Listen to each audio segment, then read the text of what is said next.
नमस्कार, मैं हूं देवांजलि मोइत्रा। पुलवामा आतंकी हमले के बाद भारत ने इसका बदला बालाकोट, चाकोटी और मुजफ्फराबाद में आतंकी कैंप खत्म करके लिया है। अब पाकिस्तान के आतंक के खिलाफ जंग में भारत के साथ अमेरिका, ब्रिटेन और फ्रांस भी आ गए हैं। मीडिया की माने तो अमेरिका, ब्रिटेन और फ्रांस ने बुधवार को प्रस्ताव दिया है कि संयुक्त राष्ट्र सुरक्षा परिषद पाकिस्तान स्थित आतंकवादी समूह जैश-ए-मोहम्मद के प्रमुख मसूद अजहर को ब्लैकलिस्ट करे। हालांकि इस कदम का चीन द्वारा विरोध किए जाने की संभावना है, जिसने पहले ही सुरक्षा परिषद की इस्लामिक स्टेट और अल-कायदा प्रतिबंध समिति को 2016 और 2017 में जैश नेता मसूद अजहर पर प्रतिबंध लगाने से रोक दिया था। चीन की ओर से नए प्रस्ताव पर फिलहाल कोई बयान नहीं आया है। अमेरिका, ब्रिटेन और फ्रांस ने 15 सदस्यीय सुरक्षा परिषद प्रतिबंध समिति से अजहर की वैश्विक यात्रा पर प्रतिबंध और संपत्ति को जब्त करने के लिए कहा है। विश्व मीडिया के हवाले से जो खबर आ रही है, उसके हिसाब से जैश के खिलाफ आए प्रस्ताव के अनुसार समिति ने इस प्रस्ताव पर आपत्ति दर्ज कराने के लिए 13 मार्च तक का समय दिया है।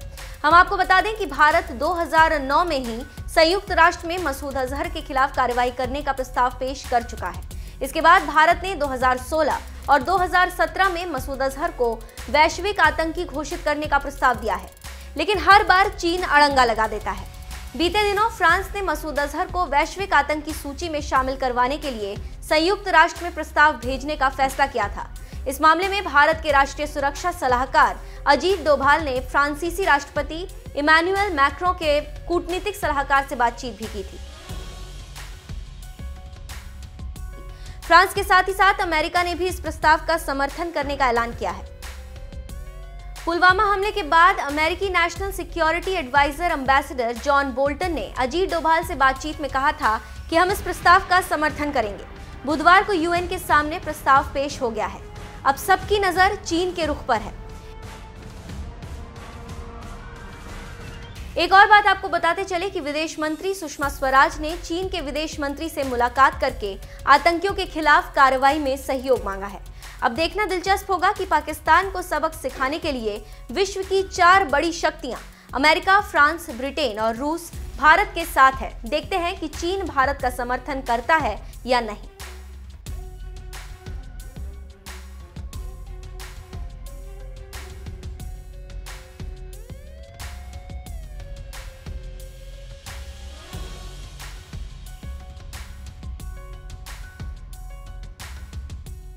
जनाब इमरान खान साहब प्लीज। सॉरी, मैं एक चीज़ कहनी भूल गया एंड में।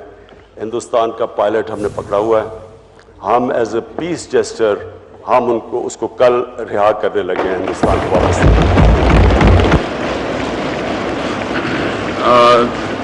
वो डॉसियर भेजा है और 2 दिन पहले पाकिस्तान पे अटैक भी कर दिया, एग्रेशन किया, इंटरनेशनल लॉज की वायलेशन की, यूएन चार्टर की वायलेशन की।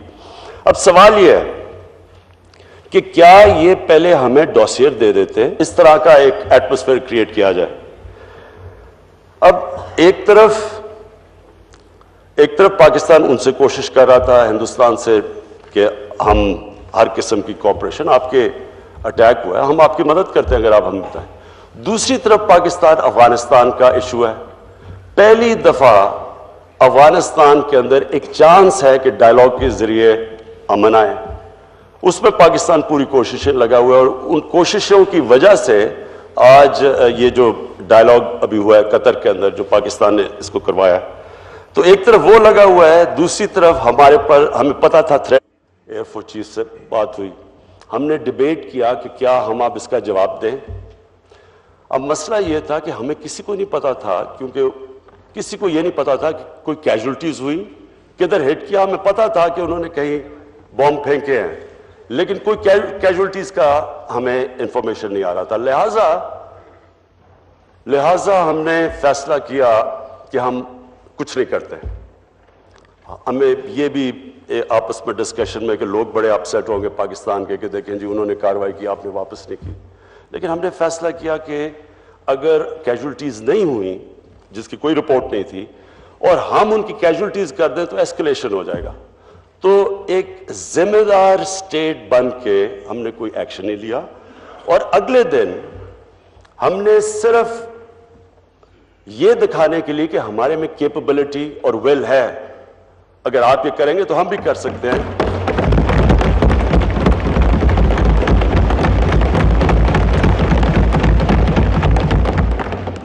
اور کوئی کسی قسم کا نہ کولیٹرل ڈیمیج ہوا، نہ کوئی ٹارگٹ ہٹ کیا. لیکن جب جہاز واپس آ رہے تھے تو 2 ہندوستان کے جہازوں نے ان کو انٹرسیپٹ کرنے کی کوشش کی، جس میں وہ 2 گر گئے. اب جو سچویشن آج ہے، ہاں میں نے کل شام کو کوشش کی نریندر مودی کو کال کروں، کیونکہ ہم یہ کلیئر کرنا چاہتے تھے کہ ہم کسی قسم کی ایسکلیشن نہیں چاہتے. یہ نہیں کہ پاکستان کو کوئی خوف ہے، کہ ہمیں ڈر ہے یا ان کو کوئی گھبراہٹ ہے اس ملک میں. ہماری جو آرمڈ فورسز ہیں، انہوں نے جس طرح کی 10 سال 12 سال یہ جنگ لڑی ہے دہشت گردی کے خلاف، اور جس طرح کی یہ ایکسپیرنس سے گزرے ہیں، یہ ایک بیٹل ہارڈنڈ آرمڈ فورسز ہے.